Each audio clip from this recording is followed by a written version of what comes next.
Olá, é um prazer tê-los aqui novamente. Sejam todos bem-vindos à nossa escola bíblica online.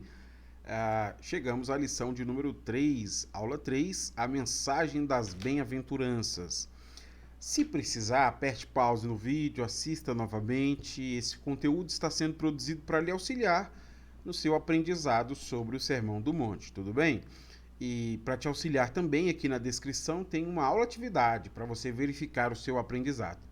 Se gostou, não deixe de vir a semana que vem para aprender um pouco mais. Eu peço ao Senhor que todo este conteúdo lhe sirva, ele seja útil no seu aprendizado sobre a palavra de Deus. Para me auxiliar a apresentar a vocês o conteúdo da aula de hoje, eu quero dividir a aula em 4 partes.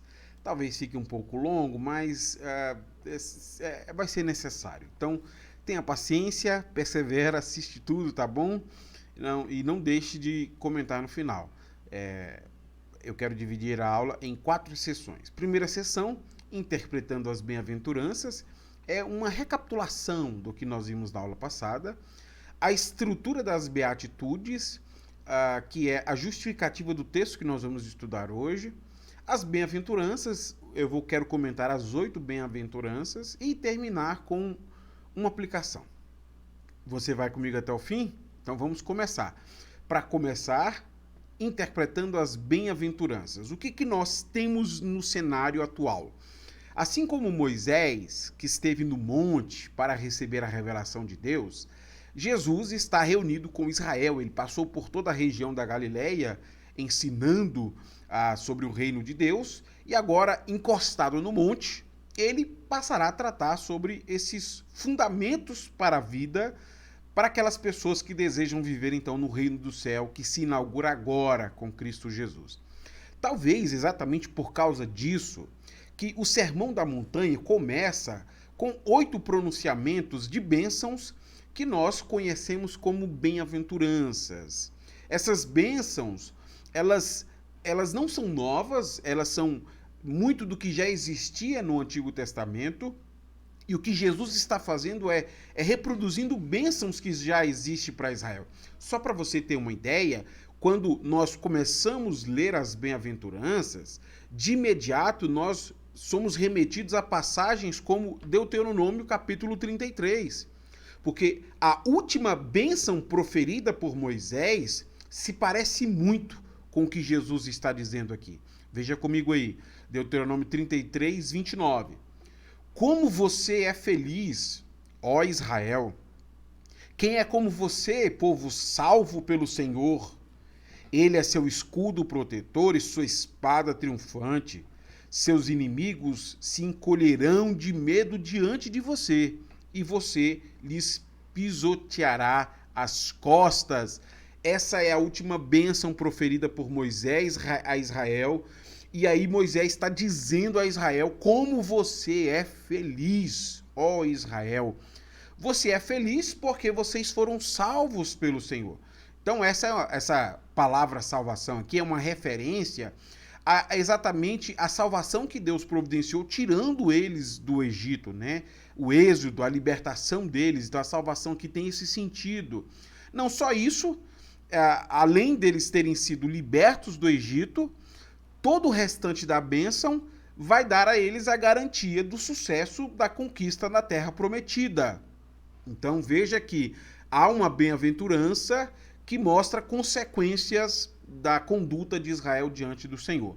O que Mateus faz aqui é repetir mais uma vez um pronunciamento como este, desta última bênção de Moisés, e com isso, Mateus está aguçando a memória afetiva daquelas pessoas, porque afinal de contas, a última bênção proferida por Moisés a Israel tem tudo a ver com o que Jesus está fazendo agora, garantindo uma nova subsistência a esse povo que passa a entrar no novo reino, o reino do céu que chegou.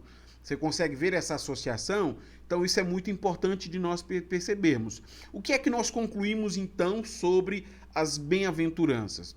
Concluímos que as bem-aventuranças não são meras expressões de princípios éticos acompanhados de recompensas, mas são pronunciamentos de salvação que identificam os discípulos de Jesus como o novo Israel.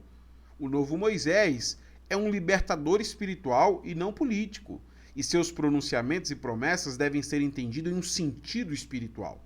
Assim, nas bem-aventuranças, o novo Moisés pronunciou as bênçãos do êxodo espiritual, que no caso é a libertação da escravidão ao pecado, e a conquista espiritual, que no caso é a vitória sobre os inimigos espirituais, a esse novo Israel. É uma associação muito clara para nós do que são as beatitudes de Jesus estar encostado no monte. Eu já expliquei isso para vocês, e fica cada vez mais claro para nós que o que nós temos aqui é uma repetição do que Deus já fez com o seu povo, só que agora eles são habitantes de um novo reino, e como habitantes deste novo reino, eles precisam viver de maneira condizente a isso. Então, essa observação, ela vai ter ramificações significativas para a maneira como nós vamos interpretar o Sermão da Montanha.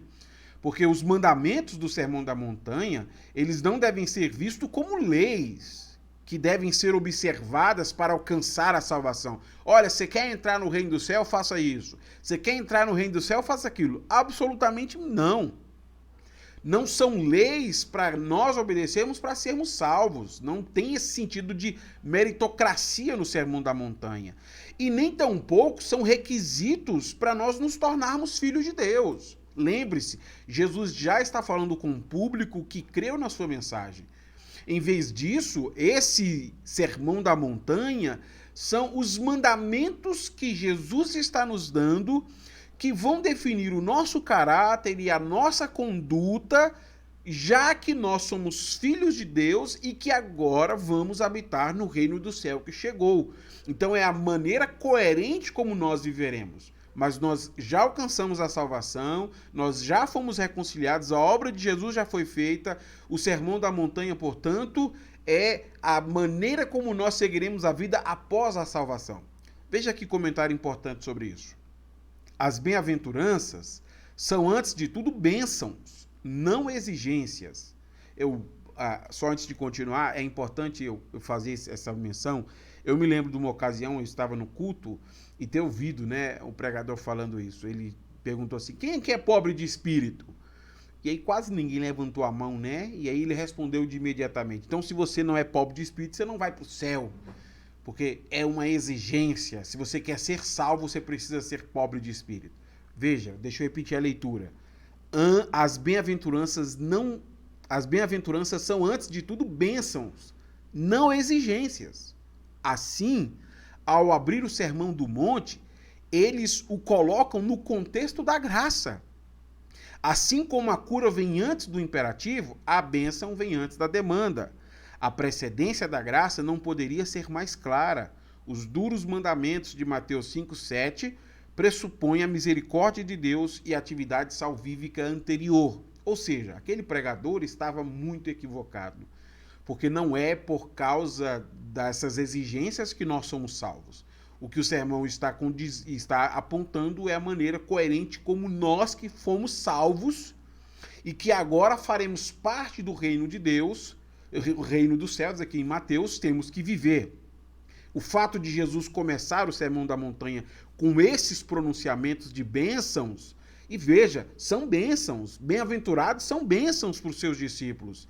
E Jesus faz isso antes de fazer exigências, é muito significativo para nós. Porque o reino começa com bênçãos àqueles que fazem parte dele. E é assim que nós lemos o Sermão do Monte, como bênçãos de Jesus para aqueles que agora estão fazendo parte e que agora precisam compreender as normas que regem e estabelecem a nossa conduta como o novo povo de Deus, que agora está prestes a entrar na terra prometida, que é o novo céu em que Jesus governa aqui na terra. Então essa ordem vai sugerir aqui que essa justiça descrita no sermão, ela é um resultado da bênção divina e não um requisito para a bênção divina. Não é porque nós fazemos isso que nós somos abençoados. Nós somos abençoados e fazemos isso porque fomos salvos. Então nós não fazemos para alcançar, fazemos porque fomos alcançados. Deixa eu tentar repetir se não ficou claro. Não é para ser salvo que eu faço isso, é porque eu sou salvo que eu faço isso. Então a salvação resulta numa pessoa que tem uma conduta coerente, tudo bem? Então essa é a primeira sessão que eu quero apontar a vocês, é a interpretação do sermão que eu já desenvolvi na semana passada e aqui eu quero só recapitular. Seguindo para a segunda sessão, qual é a estrutura das beatitudes? Se nós pegarmos o capítulo 5, do versículo 3 até o versículo 12, nós vamos perceber que existe nesse texto exatamente 9 beatitudes. São ditas por 9 vezes bem-aventurados. Só que o versículo 11 e o versículo 12, eles precisam ser vistos à parte das bem-aventuranças. Então, quando nós falamos das bem-aventuranças, nós precisamos restringir as bem-aventuranças ao versículo 3, do versículo 3 ao versículo 10, talvez o versículo 9. E é aí que está concentrado as bem-aventuranças. Além disso, o que vem depois é uma outra sessão, e aí eu não vou ter tempo para mostrar a vocês. Mas eu tenho tempo para indicar aqui por que as beatitudes estão contidas do versículo 3 ao 9. Então quero ler com você e explicar isso, tudo bem? Preste atenção, por favor. Felizes os pobres de espírito, pois o reino dos céus lhes pertence. Felizes os que choram, pois serão consolados. Felizes os humildes, pois herdarão a terra. Felizes os que têm fome e sede de justiça, pois serão saciados. Felizes os misericordiosos, pois serão tratados com misericórdia. Felizes os que têm coração puro, pois verão a Deus. Felizes os que promovem a paz, pois serão chamados filhos de Deus. Felizes os perseguidos por causa da justiça, pois o reino do céu lhes pertence. Você conseguiu ver do versículo 3 até o versículo 10, nós temos algumas coisas em comuns. 4 coisas se repetem nessas bem-aventuranças, fazendo com que as beatitudes estejam contidas do versículo 3 até o versículo 10. O versículo 11 e 12 precisam ser estudados à parte. Eu quero apontar essas 4 coisas para você. Primeira coisa, o que é dito na primeira e na 8ª bem-aventurança? Se você precisar apertar pause no vídeo e ler novamente, primeira e 8ª. O que é dito de comum entre elas? Se você identificou, é isso mesmo. Nas duas está escrito, pois o reino dos céus lhe pertence. Isso faz com que, do versículo 3 até o versículo 10, você tenha uma única unidade literária. Ele começa e termina a unidade literária com a mesma promessa, a promessa de que o reino dos céus lhe pertence. Então, a unidade literária que nós estudaremos vai do versículo 3 ao versículo 10, porque é onde se é dito a mesma bênção, a bênção que começa e termina a unidade literária. Mas há um segundo elemento que tem a ver com todas as bem-aventuranças, todas essas 8 bem-aventuranças aqui, elas começam com um pronunciamento conciso de bênção, seguido por uma breve explicação. Essa é uma outra característica muito comum nesse estilo. Então, da bênção 1 até a 8ª, do versículo 3 até o versículo 10, você tem uma bênção concisa que se segue com uma breve explicação. Essa é uma segunda característica que cria unidade literária nessas beatitudes. Mas, em terceiro lugar, quando nós examinamos essas beatitudes no grego, tem uma palavra, a letra grega pi, que aparece exatamente identificando os pobres, os enlutados, os gentis, os famintos. Então, sempre aparecem essas expressões no começo, que é um outro elemento literário que faz com que haja uma unidade entre esses versículos. Por último, dos versículos 3 até o versículo 10, você sempre tem o uso da terceira pessoa do plural, eles e deles. Esses 4 elementos são suficientes para mostrar a nós que são 8 beatitudes, que vai do versículo 3 até o versículo 10. O versículo 11 e o versículo 12 precisam ser estudados separadamente, porque eles não compõem aqui as beatitudes ou bem-aventuranças. São uma sessão à parte e, como nós não temos tempo para isso, eu não pretendo estudá-los aqui com vocês. Mas depois eu indico que você faça esse estudo, tudo bem? Já expliquei, então, quais são as beatitudes, porque que são 8. Na aula passada nós estudamos uma, por isso eu disse que faltavam 7. São 8 beatitudes, do versículo 3 ao versículo 10, e esses elementos todos explicam isso para a gente. Partindo para a terceira sessão, eu quero passar rapidamente com vocês por cada uma dessas bem-aventuranças. Lembrando que eu já expliquei a primeira, então se você não assistiu a primeira, eu indico que você vá ao vídeo da aula anterior, assista. E hoje eu quero explicar as outras 7 bem-aventuranças, tá? Então eu quero ler o versículo e explicar rapidamente, de maneira que no final a gente tenha uma compreensão um pouco mais clara sobre cada uma dessas beatitudes. Vamos começar então com a segunda bem-aventurança, versículo de número 4. Felizes os que choram, pois serão consolados. Todas essas bem-aventuranças, elas possuem uma conexão com textos do Antigo Testamento. É importante frisar isso. No caso, a bem-aventurança, que é essa segunda bem-aventurança, ela tem uma conexão muito grande, essa próxima tem uma conexão muito grande com Isaías 61. O contexto de Isaías 61 retrata exatamente o luto como uma expressão de tristeza pelo exílio de Israel. Essas passagens que eu for citando, se você desejar lê-las, será muito bom para você. Lê lá depois, Isaías 61, versículo 1 ao 3, você vai ver que semelhanças que existem entre essas beatitudes aqui, a 1 e a 3, a beatitude 2 e 3, e o texto de Isaías 61. Mas, observando Isaías 61, a gente vê que o sofrimento, o luto é uma forma de expressar um sofrimento que eles estão sentindo pelo pecado. Lá em Isaías 61, eles foram punidos porque quebraram a lei do Senhor. Então eles estão em luto para demonstrar uma atitude de arrependimento. É muito interessante você notar isso. Faz a leitura depois do Salmo 119, versículo 136, e você vai perceber que tem uma associação entre luto e arrependimento. A maneira como você se sente profundamente arrependido, profundamente sofrendo, e expressa o seu arrependimento por meio da dor e da sua lágrima. No caso da beatitude aqui que nós temos de Mateus, a palavra choro se refere exatamente a isso, a esse profundo pesar que a pessoa sente após a morte de um ente muito querido. Então, o princípio está sendo indicado o mesmo de Isaías. O luto mostra a sinceridade e a intensidade do arrependimento.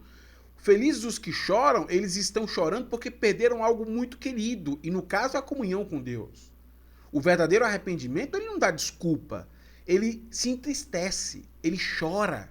Nesse caso, a promessa de Jesus para aqueles que se veem de luto porque pecaram contra Deus é: vocês serão consolados. Sabe o que isso significa? Deus vai agir de maneira a restaurar o relacionamento quebrado. Deus vai permitir que o arrependido que está chorando e pranteando volte a ter plena comunhão com Ele. Então essa é a primeira bênção e a sua descrição. A terceira bênção que eu quero explicar a vocês, a primeira da aula de hoje, né? Porque acabei de explicar a segunda. A terceira bênção que eu quero explicar a vocês aparece no versículo 5. Felizes os humildes, pois herdarão a terra.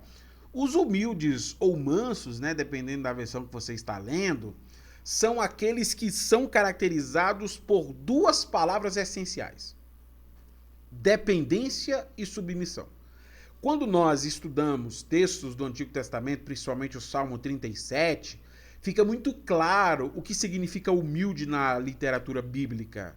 Humilde é alguém que tem completa dependência de Deus, e humilde é alguém que tem total submissão a Deus. Então essas duas palavras são palavras-chave: dependência e submissão.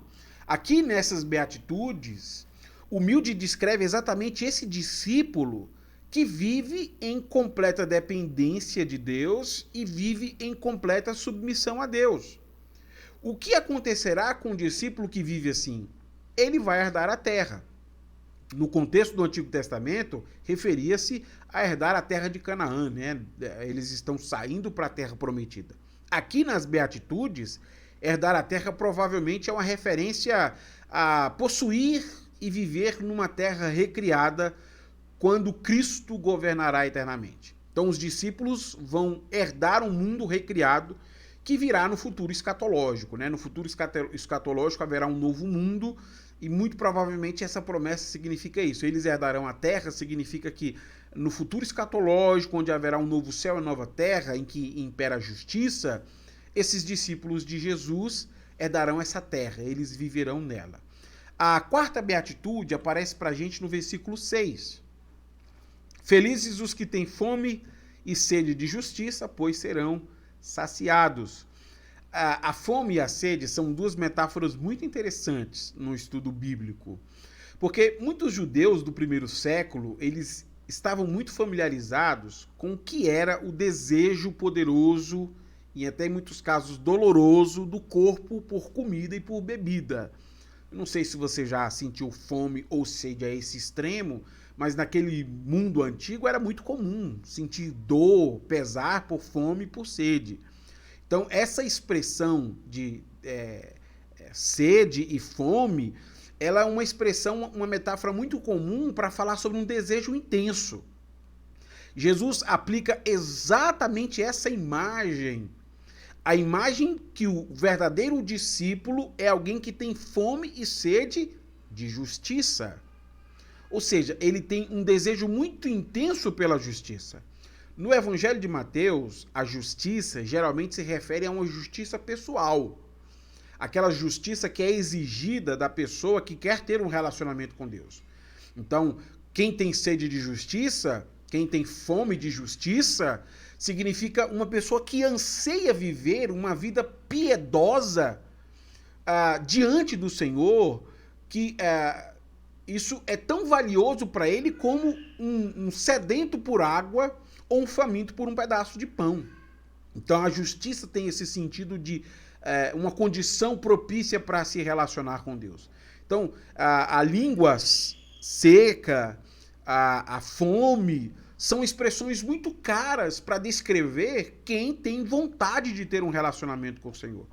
E porque a pessoa tem um desejo muito intenso por se relacionar com o Senhor, a expressão da promessa é: eles serão saciados. Eles serão saciados, e por causa disso que a expressão fome e sede são utilizadas para expressar que o discípulo, ele deseja ter um caráter justo, ele deseja ter um relacionamento pessoal com o Senhor. Então a justiça do discípulo, ela não vai ser alcançada. Ele não vai conseguir estar em condições apropriadas. Por isso que o próprio Deus o tornará justo. É o próprio Deus quem possibilitará esse relacionamento afetivo. Veja que interessante o que é dito por este autor. Ele escreve o seguinte: uma criança pequena pode sentir fome e sede, mas essa criança é totalmente incapaz de satisfazer esses anseios sozinhas. Da mesma forma, um crente nunca pode saciar sua fome ou saciar sua sede de justiça. Somente um Deus gracioso que transforma mente, coração e caráter e comportamento pode fazê-lo. O estilo de vida descrito pelo Sermão da Montanha não é produto do mero esforço humano, é o resultado da graça transformadora. Por isso que aquele que tem fome e sede de justiça, ele será saciado. Porque o seu desejo de relacionamento com Deus só pode ser atendido se Deus desejar se revelar, se Deus desejar se manifestar, se Deus permitir se conhecer. Então o que nós temos é a manifestação da graça de Deus para aqueles que desejam conhecê-lo, para aqueles que usam uma metáfora muito cara para o mundo antigo para descrever um desejo intenso. A quinta beatitude aparece para a gente no versículo 7. Felizes os misericordiosos, pois serão tratados com misericórdia. Os misericordiosos são aqueles que estão relacionados com um espírito perdoador e compassivo em relação à tratativa com outras pessoas. Existem dois textos chaves aqui que nos ajudam a compreender quem são os misericordiosos e as características de pessoas misericordiosas. O primeiro texto é Mateus, capítulo 6, versículo 2 a 4, onde Mateus vai nos ensinar sobre atos de compaixão para com os pobres. E o segundo texto é o capítulo 18, versículo 21 a 35, onde ele vai contar a parábola do servo inclemente, tentando mostrar que cada um precisa ter misericórdia, assim como Deus teve misericórdia para com a gente. Mas para tentar explicar esse elemento da misericórdia, eu queria colocar uma citação de Calvino que eu acho que dá para a gente uma base para a gente avançar. Ele diz assim: são bem-aventurados aqueles que não estão apenas preparados para suportar seus próprios problemas, mas também para enfrentar os de outras pessoas, para ajudá-los em aflição, para se juntarem livremente a eles em seu tempo de provação e, por assim dizer, entrar direto em sua situação, para que eles possam se despender alegremente em sua assistência. Maravilhoso isso, né? Se você gostou, dá um print, dá uma lida de novo, que coisa linda. Misericórdia é isso. Para ser misericordioso, eu preciso estar disposto a me envolver com o problema dos outros. Mas o elemento que Jesus nos coloca da misericórdia envolve muito mais do que dar generosamente aos necessitados. Também envolve perdoar os outros pelos seus pecados, como uma expressão exata da gratidão a Deus pelo nosso próprio perdão. Então, o que a beatitude promete é que aquele que tratam os outros com misericórdia, eles também serão tratados com misericórdia. Esses dois princípios chaves aqui, então, nos ajudam a compreender o que é a misericórdia. A misericórdia tem a ver com perdoar e ser compassivo. Eu preciso ser compassivo com quem precisa ser ajudado, eu preciso sentir a dor do meu irmão e preciso fazer isso principalmente porque foi feito primeiro por mim. Primeiro foi demonstrado misericórdia para a minha vida. A sexta beatitude aparece para a gente no versículo 8. Felizes os que têm coração puro, pois verão a Deus. O Salmo 24 serve para a gente aí como um provável pano de fundo para compreendermos esta sexta bem-aventurança. No Salmo 24, versículo 4, é apresentado as condições para a pessoa que deseja adorar Deus no lugar santo. A pessoa que deseja adorar Deus no lugar santo precisa ser alguém de mão limpa e de coração puro. Então, coração puro neste salmo são aqueles que buscam a face do Deus de Jacó. Muito lindo esse texto, depois eu indico que leia também. Por causa disso, esses puros de coração vão se abster da idolatria e vão ser caracterizados exatamente pela honestidade. Se Deus exige daqueles que buscam a sua face, mãos limpas e coração puro, a descrição que Jesus faz aqui de puros de coração indica exatamente pessoas que foram transformadas no seu interior. Eles verão esta perversidade que age em seu coração ser retirada. E aí, posteriormente, nós compreenderemos que isso acontece por meio da ação do Espírito Santo, né? Então, os que têm coração puro são aqueles que têm o seu interior transformado. Eu não mudo meu interior, eu tenho o meu interior transformado. Isso é uma ação do Espírito em nossas vidas. Essas pessoas não serão mais guiadas por um coração perverso. E por isso eles verão a Deus. É muito importante fazer essa associação com o Salmo 24. Eles verão a Deus porque eles têm um coração puro e mão limpa. Mas eles não alcançaram isso pelo esforço. O Espírito Santo agiu neles produzindo isso. Mas eles verão o Senhor. Essa é a descrição da bênção. Na sétima beatitude, versículo de número 9, diz assim: felizes os que promovem a paz, pois serão chamados filhos de Deus. A paz, a gente sabe que é um trabalho de reconciliar duas partes que estão em conflito. É pegar dois inimigos e trazê-los para um relacionamento de unidade e harmonia. Por isso que a paz é frequentemente associada à ausência de conflito. Não há conflito porque você mediou a paz. E aí, estes homens, essas pessoas que vivem assim, são chamados de pacificadores. Pacificadores são aqueles que buscam a reconciliação de indivíduos distintos que estavam em conflitos. Essa sétima beatitude aqui, ela vai introduzir um tema que vai ganhar novos contornos aqui no Sermão da Montanha. Jesus vai falar bastante sobre isso, mas eu queria indicar 3 momentos em que Jesus fala sobre isso, só para você ter uma noção sobre como essa beatitude vai se repetir aqui no Sermão da Montanha. Por exemplo, no versículo 21 e 26, Jesus vai dizer aos seus discípulos, se eles estiverem lá no templo oferecendo sacrifício, eles devem interromper o sacrifício para ir buscar reconciliação com uma pessoa que eles haviam ofendido. Não só isso. Versículo 43 e no versículo 48, Jesus ordena que os seus discípulos amem os seus inimigos e orem por aqueles que os perseguem. E mais, Jesus vai dizer que o ministério da pacificação não busca vingança, mas a reconciliação. As pessoas que agem assim serão chamados filhos de Deus. Ou seja, Deus chama os pacificadores de seus filhos. Então este é um tema que vai se repetir aqui no Sermão da Montanha, porque a pacificação é algo importante, mas não é ser uma pessoa de paz que me faz ser um filho de Deus. Mas a pacificação é uma expressão essencial de quem é filho de Deus. Tudo bem? Vamos à oitava beatitude, última, versículo 10. Felizes os perseguidos por causa da justiça, pois o reino dos céus lhes pertence.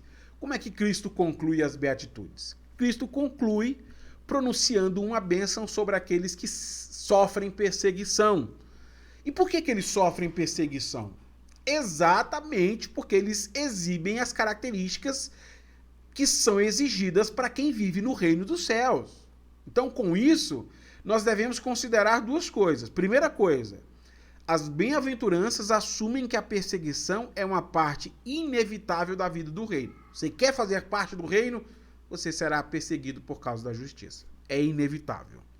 Segunda coisa que as bem-aventuranças assumem, nem todas as pessoas perseguidas por causa da justiça são abençoadas. Você pode fazer parte de uma instituição que luta pela justiça social. Mas aqueles que são... Bem, eu precisei fazer um pequeno corte aqui, acabou tendo um problema técnico, mas voltando para encerrar a nossa aula, depois de explicar então a oitava beatitude, né? Eu queria concluir com uma aplicação. E na verdade a aplicação eu queria pedir para você, assistindo essa aula, como você aplicaria as bem-aventuranças? Comenta para mim aqui na descrição do vídeo. Participe comigo para me saber que você chegou até aqui. Deixe o seu comentário. Que aplicações você faria sobre o que Jesus acabou de nos ensinar? Tudo bem? Foi um prazer ter estado aqui com você. Deus abençoe sua vida. Próxima aula eu aguardo você para nós podermos avançar pelo estudo do Sermão da Montanha. Até a próxima!